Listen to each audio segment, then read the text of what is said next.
Good morning, everyone. I can see energetic faces today. So, welcome back to the One Health Summer Course 2026. Today is the second day of our lecture session. I hope you have a pleasant rest yesterday, everyone, and ready to learn again today. I also want to greet our friends who's joining us online. Hope you are all still excited, even though you're following it online, everyone. So, yesterday, we have built a stronger foundation of One Health and the importance of digital innovation to actually implement One Health. And today's session will focus on two themes. First, animal and livestock surveillance, and the second is wildlife and forest interface.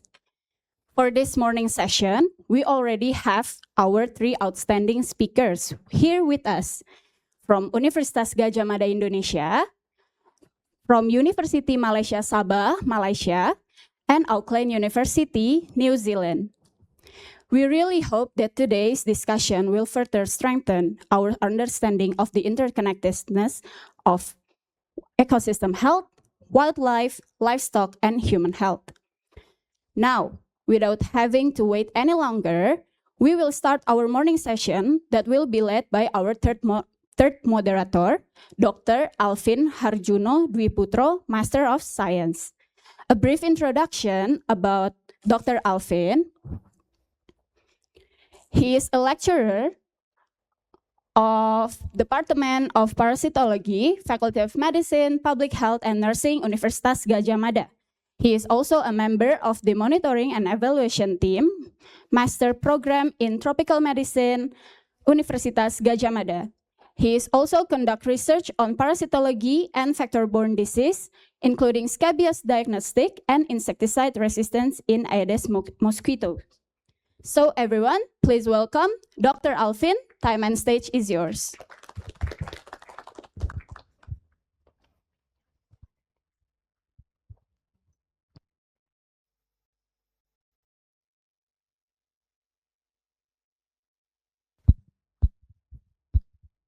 Hello, good morning, everyone.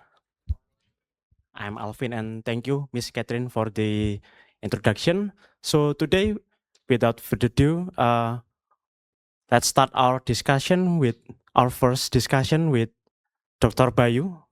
Thank you, Dr. Bayu. So our speaker has joined us here.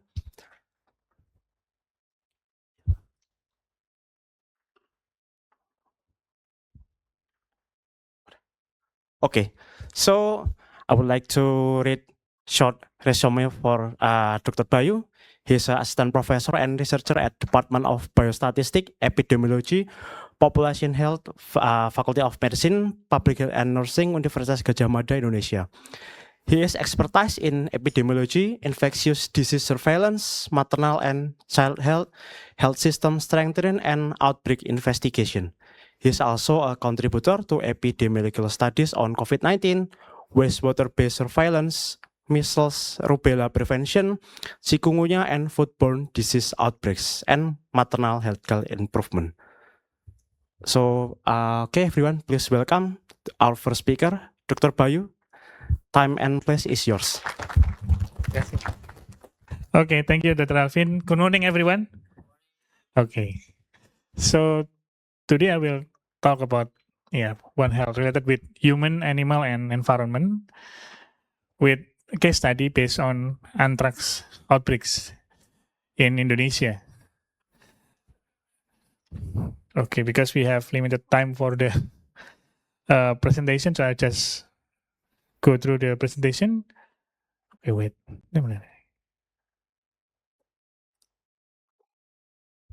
Okay.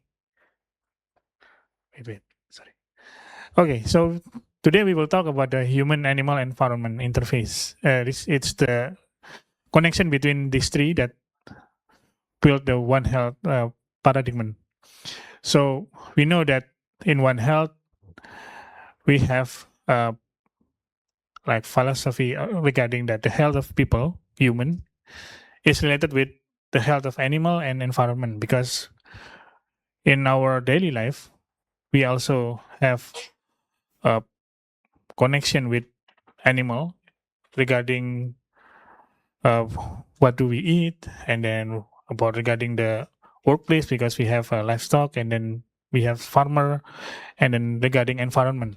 So these three is has a quite great connection, and then whenever one of these three is one of the component from these three is disturbed, so having a disturbance in one sector, for example, we have an environment that being neglected, or maybe the animal side there is no surveillance, and then there is no monitoring regarding the animal or livestock travel between each of the districts, or maybe from the human side there is a change of behavior where we neglect or we didn't pay attention regarding the health behavior in our side, and then in that case there will be an increase of a case related with one health disease. In this case we will talk about anthrax.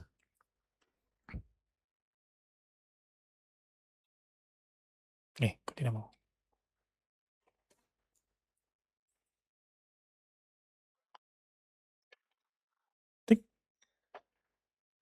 Okay, so this is okay. So this is the one that we will talk about because One Health is quite many. So it's not only anthrax. So we have also leptospirosis. We have also rabies, but this one is relatively close to Yogyakarta.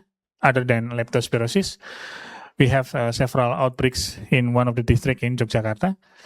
So what is interesting in Bacillus anthracis is that it's quite resilient. If it is in the spore form, it have quite high resilience regarding the change in environment. And then so whenever it sense a danger and then it's form a spore, then that's when we have quite a problem to eradicate this Bacillus anthracis. And then it's usually a soil-borne reservoir, so it stay in the soil, and then it can contaminate human or animal that contacts with the soil that already being have the Bacillus anthracis. Because of that problems,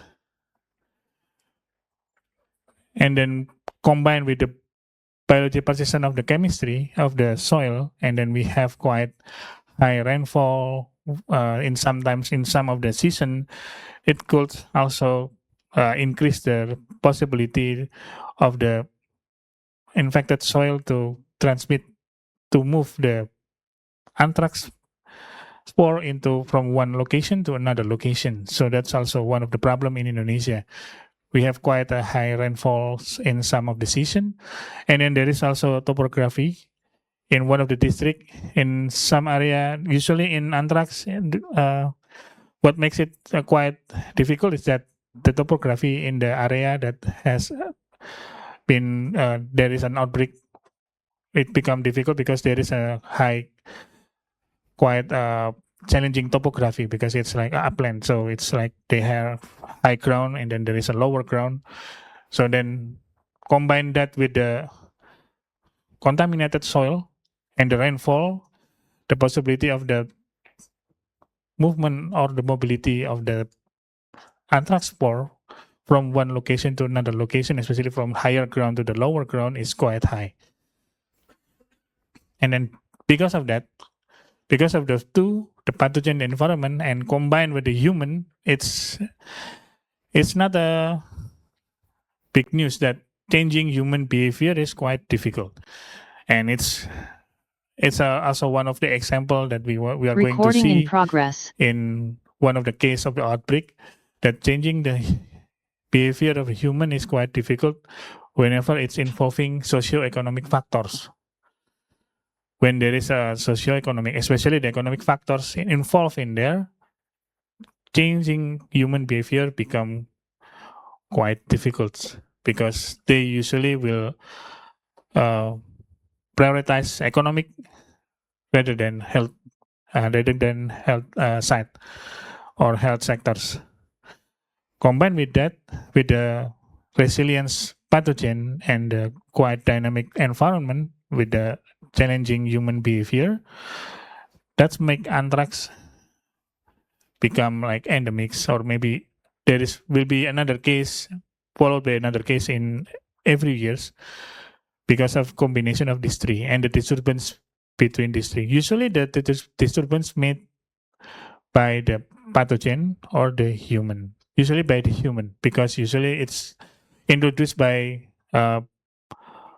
people who trade livestock, but through backdoors without proper monitoring, and then these livestock they are infected by with the anthrax, and then due to economic condition, we can see that there will be one behavior that could transmit anthrax in the entire area. Apa lagi? Next. Okay. Yeah, so usually it's moving like this. From the soil, it will contaminate the livestock, and then because without proper monitoring or proper surveillance in the livestock, so then, and also we don't know which soil that has been contaminated with anthrax, so we don't have like a good detail mapping of area that highly possible of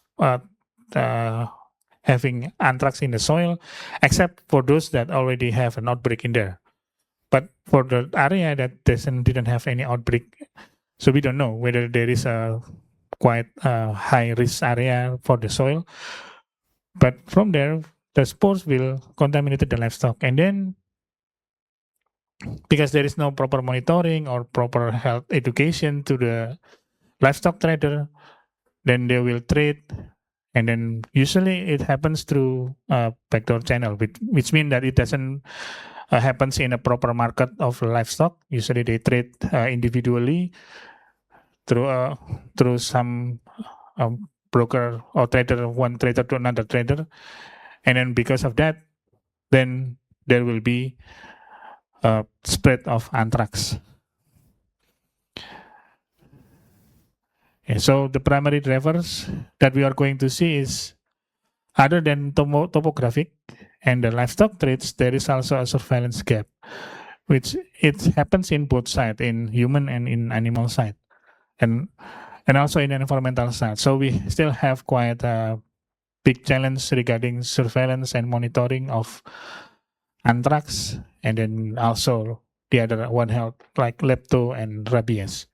And then there is also mismanagement of the carcass from the livestock. That's also related with the human behavior. And that's this one of the primary contributing factors that makes anthrax become highly transmitted in the area. So in one of the district in Yogyakarta, and maybe in other area, will be a different name. So there is a name, we call it purak, which is slaughtering a sick animal, because they afraid that if they let it dead due to sickness, then the value will be decreasing. So that's why they have an urgent slaughter of a sick animal to at least they can salvage the values by selling the meat and the other by cheaper than the usual because it's sick. And then there is also brandu, which is a ritual of communal, which is they similar, they slaughter the animal and then they give the meat to the community, to the people in the neighborhood. And if the animal is healthy, it's not a problem. But the problem is because it's occurred in the sick animal. And in Indonesia, anthrax usually happens in cow, and cow is having quite it has a high price, so it's like around 30 millions above. It can reach 50 to 100 million if the cow is very good, in a very good condition. So that's why when the animal is sick, they want to at least save some of the value. They don't want it to be like getting zero value from the sick animal. So that's what makes purak to be happens in the area. Yeah. So, and about the brandu, so when there is a farmer's cow died, then the neighbor will collect money to compensate, and then they will trade it with the meat from the sick animal. It's not a bad behavior, but the problem is anthrax transmit through this way. So through if they change the carcass of meat, so it increased the possibility of having infected by anthrax. So that's why one animal deaths, if it's connect with the proper behavior, bad behavior of human, like this one, it becomes a community-wide exposure, because then all of the community, they are exposed with the anthrax. From one animal, they will expose whole the community. And then that's what happened in the case study. Okay, so we go through the case study. So it happens in around 2019, the first one. So there is a first human anthrax case reported in village K. And then there is another case in village A, B, and C through Brandu tradition. And then in January 2020, there is a death of livestock. And then it is investigated in village C. And then in January 2022, there is anthrax outbreak with 39 human cases. And then it followed by in December 2022, in different villages, there is 11 suspected case with 11 seropositive, but there is no severe symptoms. And then it shows that the village is near each other. It shows that the environment play a role in here, and then there is also human, because the human behavior through Brandu, through the gaps in the surveillance that we already know in 2019 that there is a human anthrax case near there. But there is no improvement of surveillance, then it goes in human and animal, and then goes down to the village D outbreak, which is 39 human case. So 39 from 277. The attack rate is around 14%. It's quite high.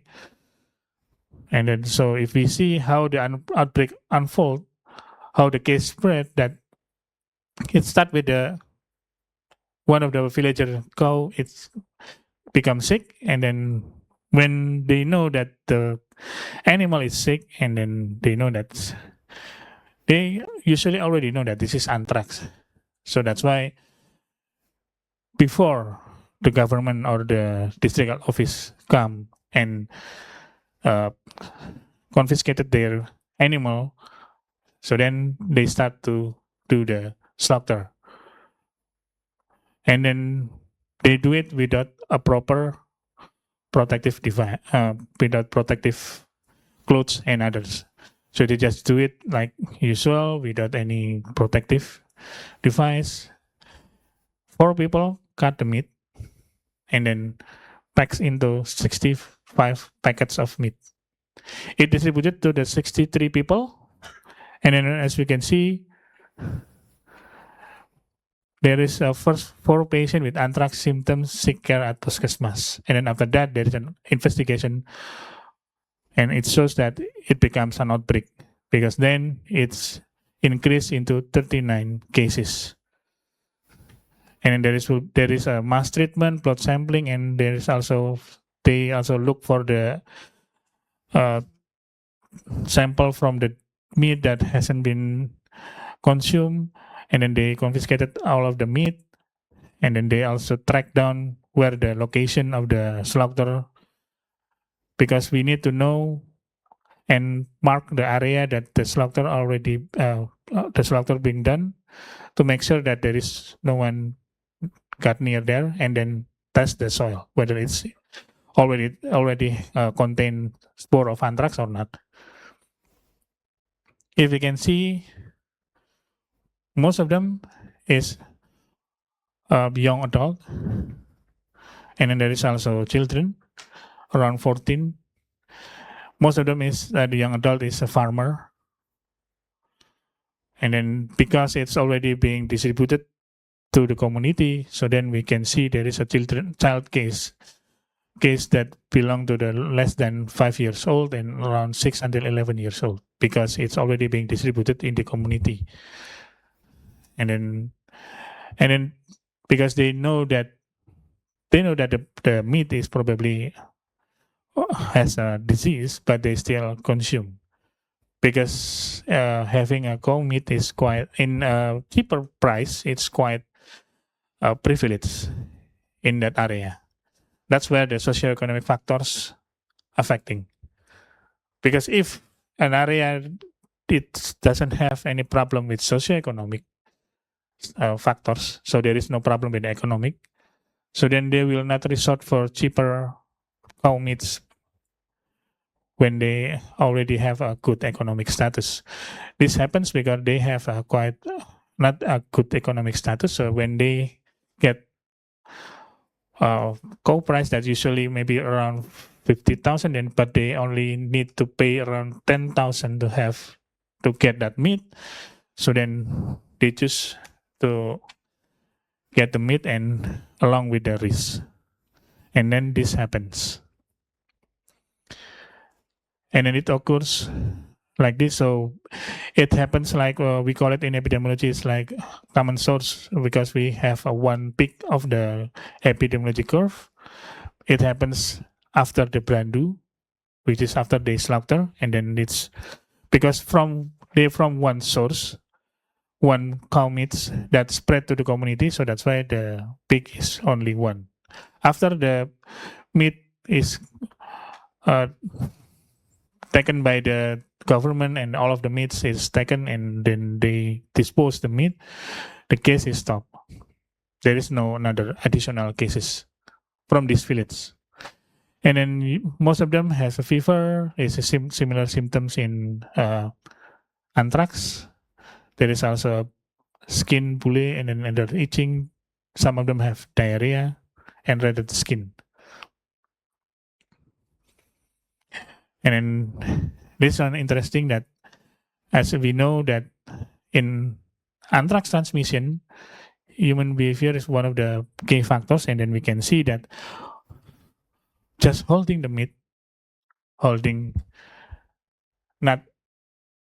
it's not necessary to involve in the brandu, just get the meat itself have a increase.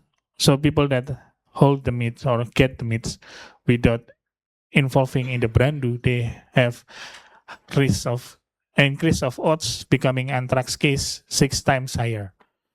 It's quite similar with the brandu, which is people that involved in the brandu, they have odds 5.9 times higher to become anthrax case. Why is that? Because when they transfer the meats, when they give the meats to the community, they didn't properly wrap, then they properly clean the meats. So that's why it increased the risk of transmission in the community. Then how can we close the loop? We can close by conducting proper investigation. So because we know that anthrax is resilience in the soil, then we need to test the soil near the brandu area and then soil from the where the cows is being held. And then it tested positive. And then the location of the cattle pen where the sick animal is located sits in the downhill from the brandu side. So this is a different cattle. And then so because of the brandu is in the higher ground, and then there is a rain following the event, so that's why they test the soil from the cattle pen downside from the brandu area, and then it tested positive. So that shows that rainfall, it also improved the risk of moving of the anthrax spore from one location to another location, because the Mr. N's cattle pen, it doesn't involve anything at all in the outbreak. But then the soil is tested positive, and we suspect that it's because it is in the downside of the Brandu area, and then there is a rain after that event. And then fortunately, the teams know that the cattle shows any clinical sign, and then it were treated. And so that's why they mapped the area that tested positive for Bacillus anthracis, and then create a marker to notify people around the area that this area of soil is tested positive for Bacillus anthracis, because we cannot use that soil anymore for another 10 years or more. And then there is also laboratory confirmation to confirm this. And then there is another one in a village not far from there in December 2022. Fortunately, there is no clinical case. There is only 11 seropositive case. And it is also involved with human behavior that wait, it goes to the beginning. Kok balik ke awal? Kepencet. Bentar, dari mana? Sorry. Okay. So it happens because there is a tradition of the 1,000-day commemoration of one of the people that already died, and then they slaughter a goat, and then there is also it's slaughter and proceed communally, and then there is no sudden animal death. But then we found that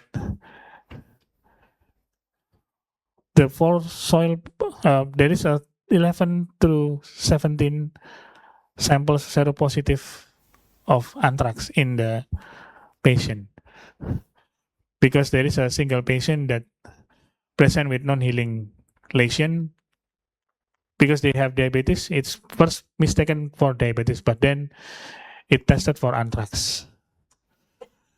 It's quite different between these two outbreaks. Why? Because at the first event, the trigger is quite high risk event, which is Brandu. We know that it's a sick animal. They slaughter without any proper protective device. But in the other one, the goat is slaughtered in a proper protective device. So that's why there is no high risk transmission.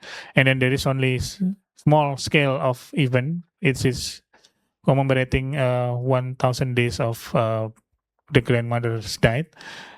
But in the previous outbreak, after they slaughter, they give the meat to the whole community near the Brandu area. So that's why it's become bigger than the second outbreak. The first outbreak is bigger because it contains a high risk behavior compared with the second one, especially the Brandu. And then how do we control anthrax based on the case study?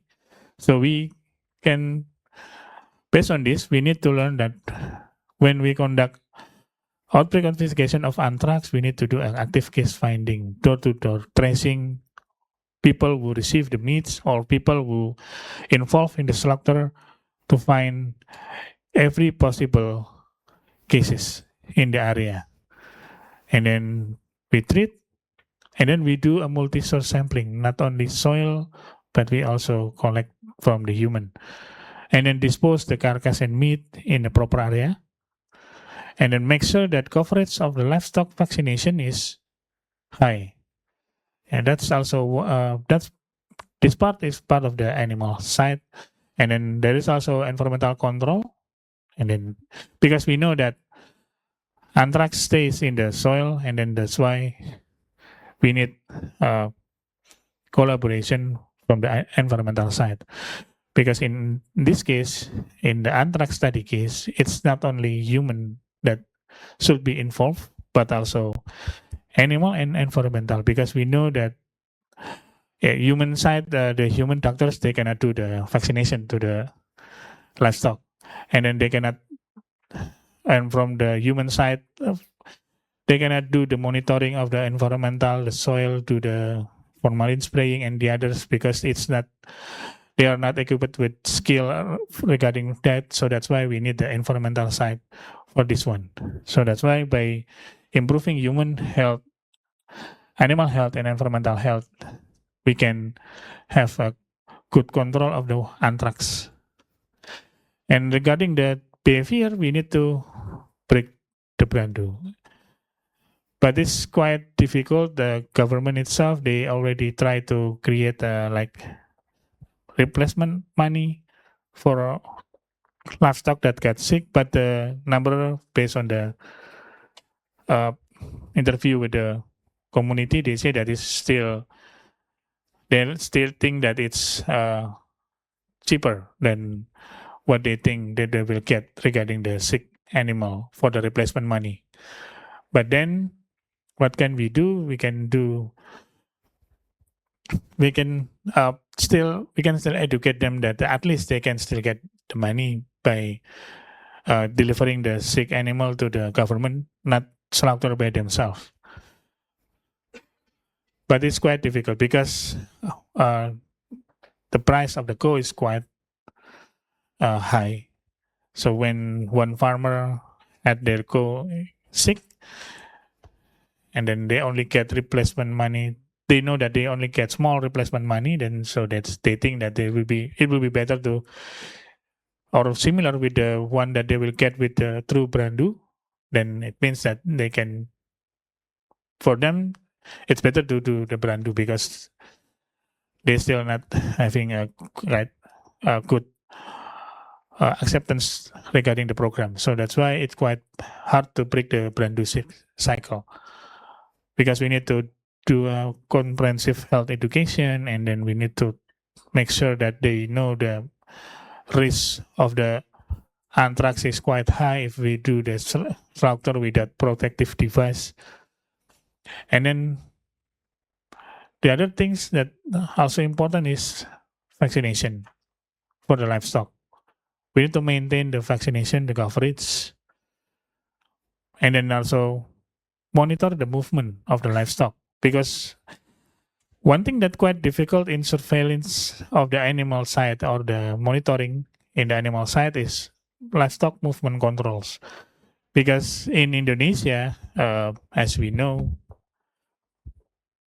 we have quite many backdoor channel or informal trading route, because there is so many road that leading to one area. So it's quite impossible to guard every road in the area regarding to monitor the livestock movement. So that's why it's quite difficult to monitor this livestock movement control, because there's still the illegal trader, they can still find a way to avoid the monitoring from the animal health teams. And then we can also educate how to safely dispose the carcass or the meat if they know that it's from the sick animal. And then also we can do health education and then combine with the culture in the area to make sure that they accept regarding the health education. But yes, one of the most important factors that quite hard to make it hard to break through the education and this remove the brandu cycle is regarding the economic from the human side. If there is still people with low economics in the area, then there is still a high risk of conducting the brandu. And then there is also high risk of people that accepting the meat from the brandu because it's cheaper. One of the most extreme things that happens, it's maybe people from Yogyakarta already know that there is a case anthrax outbreak where they take the cow. So they already done a proper management. the cow that's sick, they bury, and then they report. But before the government come, someone from the area dig the cow and then they slaughter the dead body of the cow. So that's also one of the outbreak other than this one. So why? Because of the economic factor. So it's quite difficult to break the chain if we still facing economic in the human side. Yeah, so this, as I mentioned, the environment is like a good breeding for the anthrax. So they are protected in this areas because when they are in the spore form, they are quite difficult to remove this anthrax from the soil, making the area is permanently high risk zones. And then from the animal side, monitoring of the livestock movement is quite difficult. And then having maintained the coverage of the vaccination is more difficult than maintain the coverage of vaccination in human. And then in the human side, poverty. All of the factors like behavior, the brandu, and then the pura and the other, it's leading to one important factor, which is poverty. So as long as these three still exist, we will still find anthrax in Indonesia. So then how do we do that? We can target the economic growth, and then the environment decontaminate, and then share data between agency from animal, human, and environment. I think that's all from me. If there is any question, I will be happy to answer. Thank you and good morning, everyone. And giving back to moderator, Dr. Alvin. So thank you, Dr. Bayu, for a very interesting lecture on anthrax transmission in Indonesia. I think what we learned from this session is that anthrax transmission mainly drives by three factors, which are the pathogen itself, the Bacillus anthracis, and then the environment. You know, in Indonesia here, we have tropical climate with quite stable humidity, rainfall, and also temperature year long. It's a perfect breeding spot for the Bacillus anthracis. And then I think the most challenging aspect for the transmission control of anthrax here is the human or the social and cultural factor itself, because like what Dr. Pai told, that we have local wisdom such as brandu and porak, which unfortunately when it does not translate into a good health practice. So is there any question from the participant? Any question? I think it's connected to the previous lecture yesterday by Prof. Tribawa, that he said that large livestock is cash money in the form of living things. So when the livestock died, the people try to salvage any value from the carcass. Is there any question?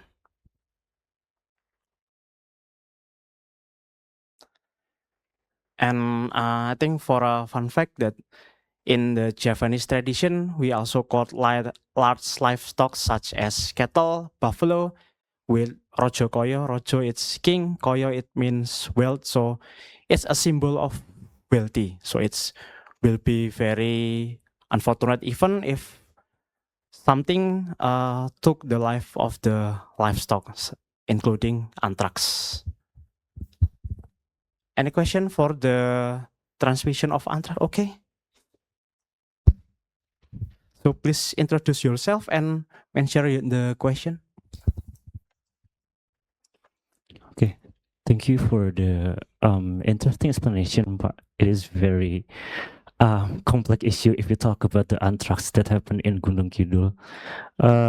Yeah, as you mentioned that if we talk about the behavior change and if it involves the social and economic, it will be difficult because the community will prioritize the economic and social rather than health, right? And anthrax still happened, but maybe the decision maker there just only give an intervention towards the regarding vaccination and environmental, but for the behavior change is kind of not really optimal.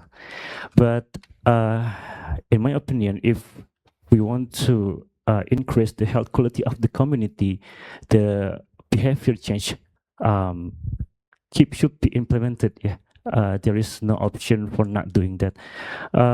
So, what is your recommendation to monitor the behavior change that has been implemented by the maybe the primary health center there or by the local government there, so that at least the behavior will change even gradually and reach the community will have an option to consume the healthy and safe meat there.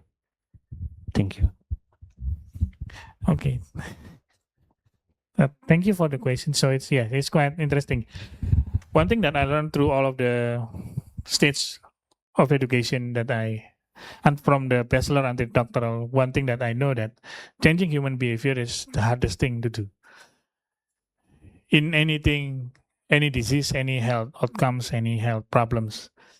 So that's why, as I mentioned before, the district health office, they already try their hardest intervention. They try their hardest. They try to give the intervention regarding the health education, and then how do we keep track of the health education to make sure that it's still there? One thing that we can do is by empowering the health cadre in each of the village or maybe sub village.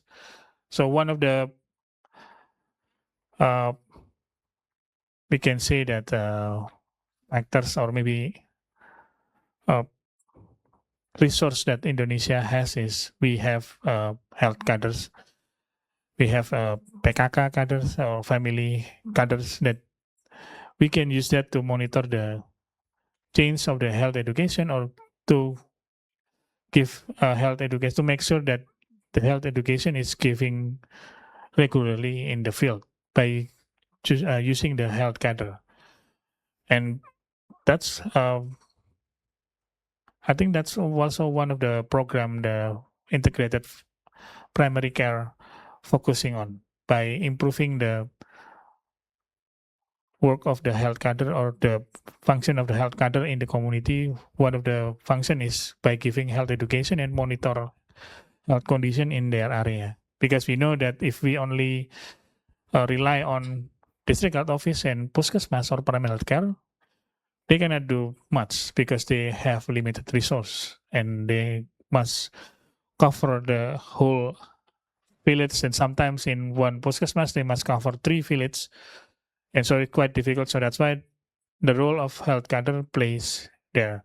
So they in one puskesmas, it's necessary to have health cadres in every sub village or village. So that's when they know that maybe near there is the health cadre becomes their ear and eye, so they know problems earlier if the health cadre is functioning, so they will know whether there is a livestock that died or maybe sick. They will know first from the health cadre, and then the health cadre itself, they can be used as the health educator as long as they are trained and maintained by the puskesmas. So one of the most basic recommendation is improve the function of health cadre and maintain their role, and then involve them in the health programs.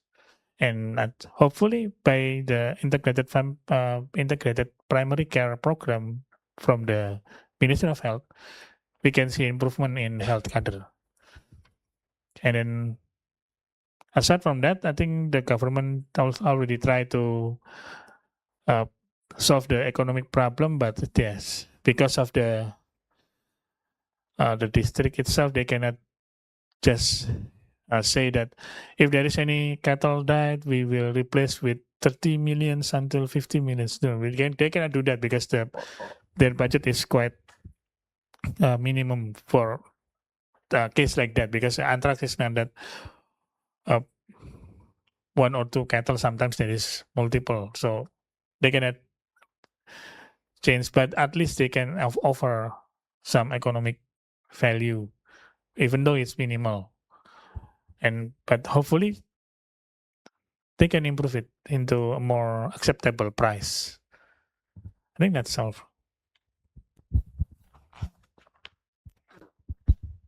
Okay, is there any other question?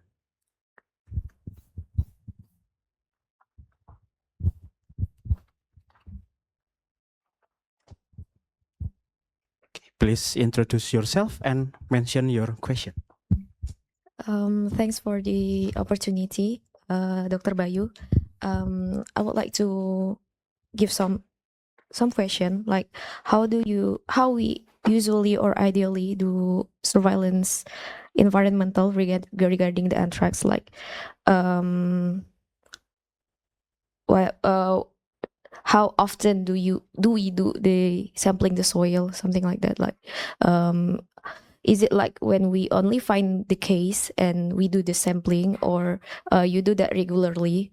And also, is it that only soil that we do the sampling, or there is any more objects like water? And the last question is how we do treat the anthrax patient, like do we do the quarantine or something like that? Yeah. Okay, so regarding the first one, regarding the environmental surveillance, so if we talk about the best approach, of course, it's not only when there is an outbreak, but the most important thing is from the surveillance environmental is we can map or monitor, we can describe which area has the high risk or positive soil, and then based on that, we need to make a perimeter.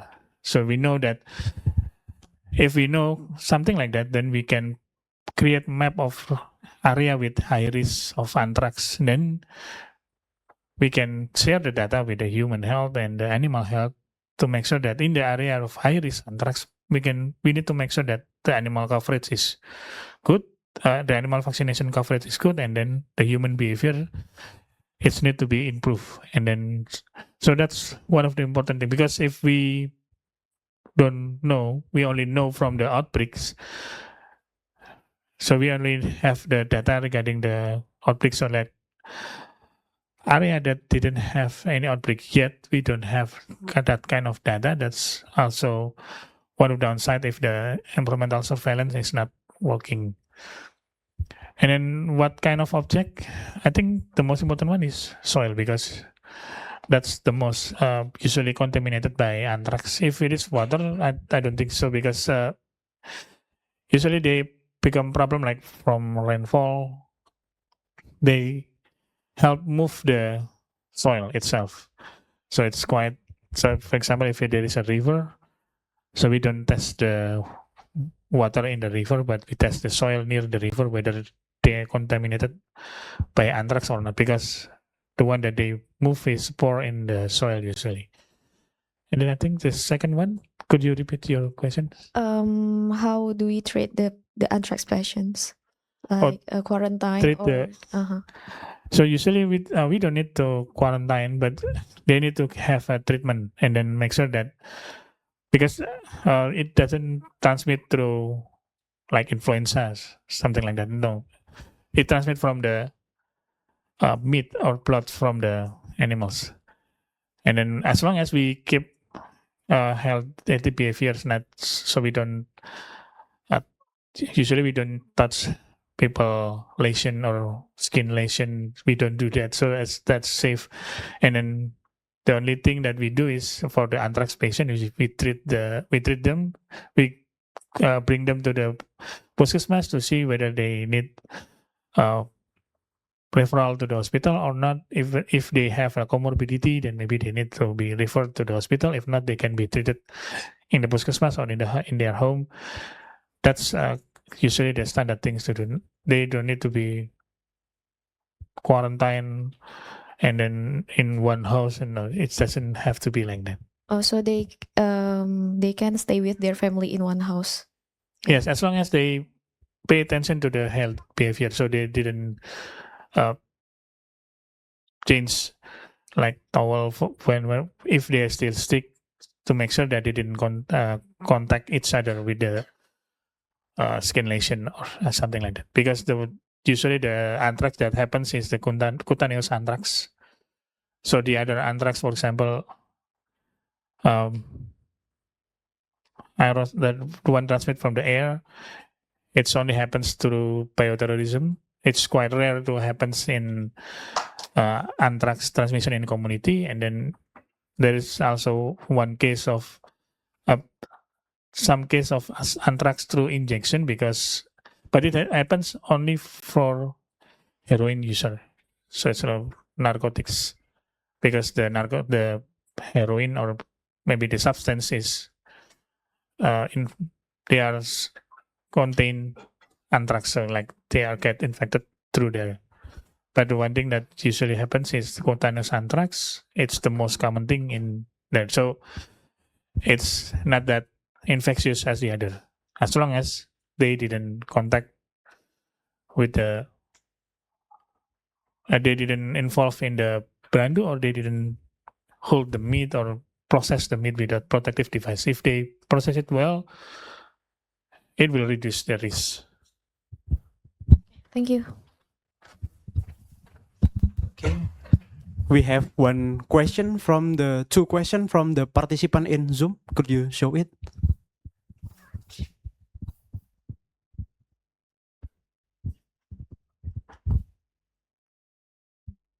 Okay.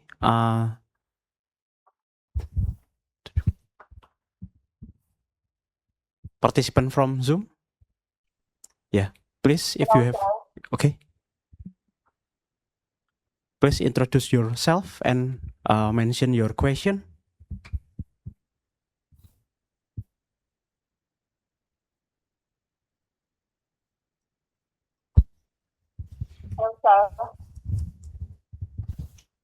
Okay, hello. Sunda Satar, right, from Pakistan? Yes, I'm from Pakistan. Sorry, my name is Nilsar. I am from Pakistan. First of all, thanks so much for this wonderful opportunity. It's an honor for me. Thanks so much, dear professor, for your time and wonderful presentation. My question is, from a One Health perspective, how can we culturally informed education and behavior science be used to increase farmers' trust in livestock vaccination and encourage them to view it as a long-term investment rather than an additional expense? Thanks so much.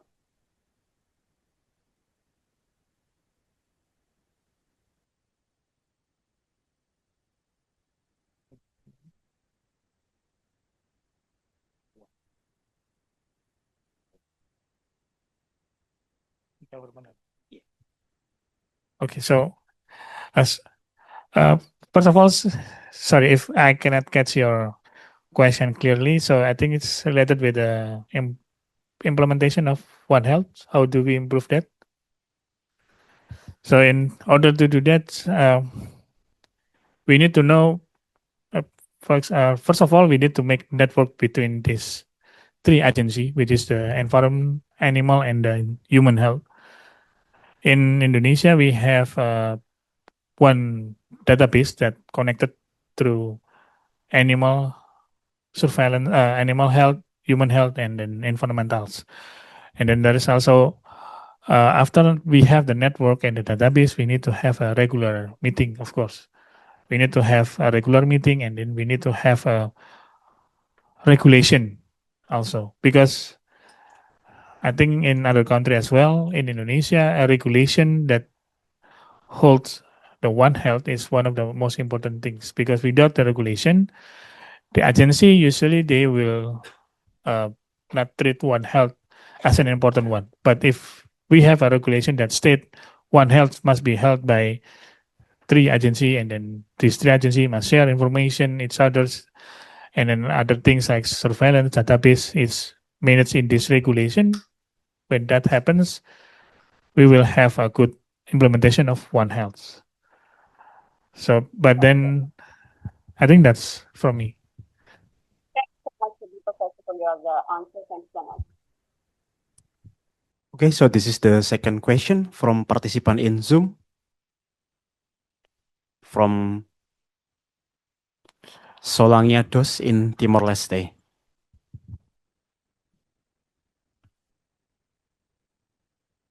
Yes. So the most cost effective, of course, we need the intervention is by we need to know which soil is first. We need to know which soil is has positive of Bacillus anthracis spore, because by doing that we can minimize the contact from livestock like cattle to the soil. And then the second one is if that's not managed well. So it's if that failed, the other one is by conducting animal surveillance through the animal movement controls. So to minimize, because we need to minimize the movement of sick animal. That's if it is cost effective, yes. Is it harder? It's hard to implement, but yes. It's cost effective, but it's hard to implement by monitoring the travel, the movement of the livestock. Because if we can monitor effectively, and then we can make sure that sick animal didn't transfer from its country, from its district to another district, one district to another district. And then the other things is maintain the coverage of anthrax vaccine in the animal. And another one, so we need to do it in all of these 3 aspects. In human, the most cost effective is, of course, health education, but it's the hardest to implement. Another cost effective after health education is by doing a replacement cost, like the one that being done in one of the district in Yogyakarta. They give replacement money for the sick animal. That's also one of the cost effective, because of course, if it can be a cost effective in area that the anthrax is not endemic, or maybe not that many, but if it is many, health education still one of the most cost effective intervention, because by doing health education we improve the awareness of community. So when they know there is a sick animal, they will report, and then it will be treated as early as possible to make sure that it doesn't spread. And then if the community is aware, they will not do Brandu, or we will minimize the number of people involved in the Brandu. So then the number of casualty or number of case will be minimized. I think that's from the all of the 3 aspects of One Health.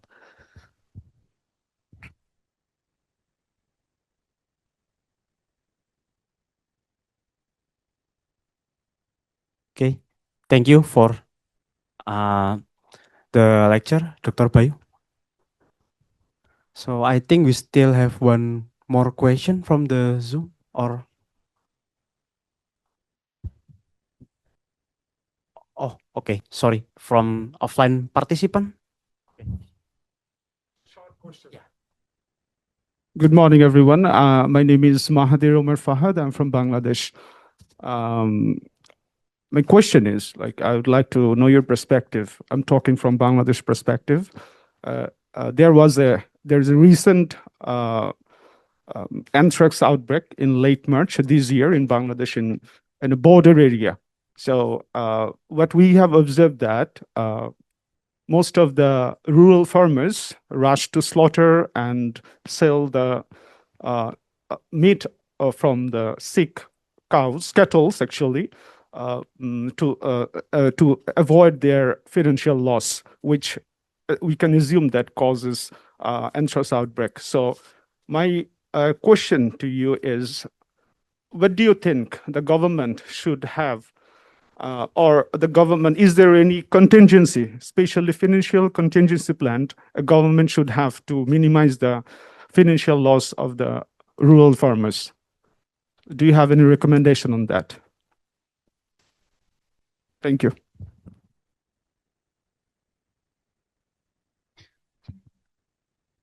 Yes, thank you. So yeah, that's I think happens also in Indonesia. So then one of the things that we can do to minimize the financial loss is to have first we can have the finance replacement money from the government, and then if the number is not enough, then we can have, like for example, community fund, because we know that if it's especially if the area is like an anthrax outbreak, so we can create a community fund to help support the replacement money from the government. But this must be done by the government and the community itself. It cannot be done by the community itself. So if the government, usually they have limited fund, but they have the fund, so then we can add the fund by using community raised fund to supplement this government finance replacement money for the farmers. I think that's also one of the things that we can do, because yeah, economic factor is one of the hardest thing. If whatever we do about the health behavior, do not slaughter the sick animal. It's similar with like if we have money in stocks and then the stocks plummet, so the number is decreasing, then we even try to salvage no matter what is the consequence. That also happens in farmers, because cattle cow is the number is quite high, the value is quite high. So then what we can do is we offer them replacement money, and if it's not enough, then we can create a community fund, and then hopefully by having that and by having a good health education, we do that regularly, health education and having the replacement money. Hopefully in the future, we can make sure that the minimum number of money that we can offer is still quite good, because it's compared with the health risk that they can do, that they can create by slaughter a sick animal. So then two things must work: replacement money and then improve health education to change the behavior of the farmer. We cannot do the health behavior itself. We still need the replacement money. Even though it's quite minimal, we can try to supplement with the community raised fund. I think that's my opinion.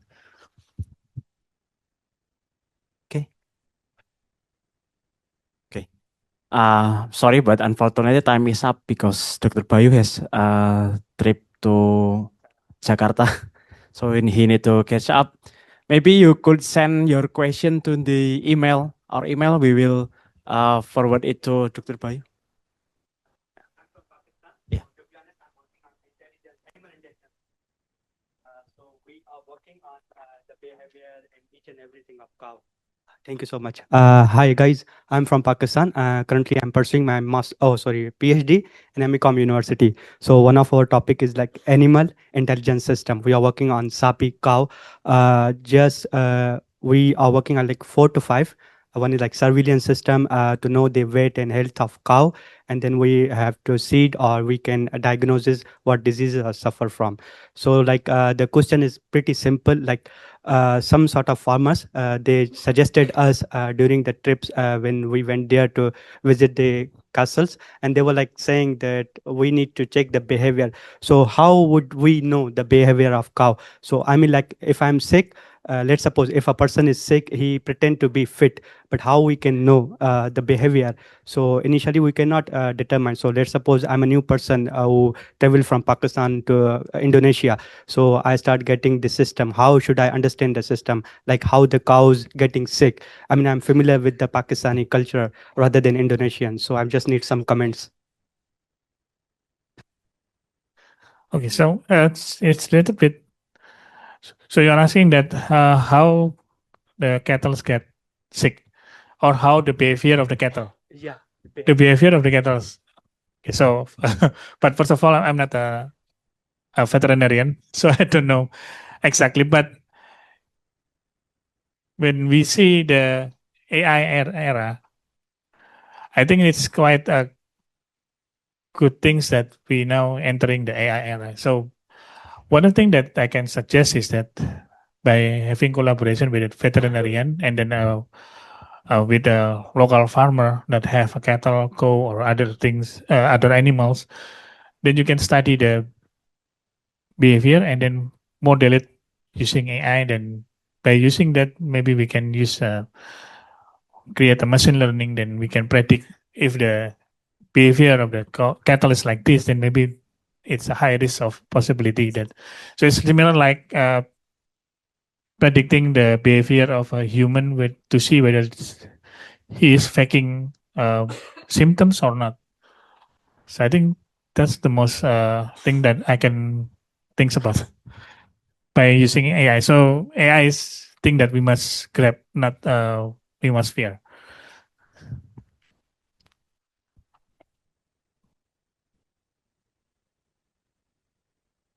Okay, thank you for the question and thank you for the explanation, Dr. Bayu.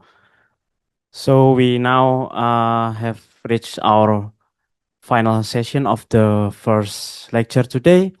I would like to thank Dr. Bayu for delivering such an inspiring lecture on the anthrax transmission and how to prevent it in Indonesia.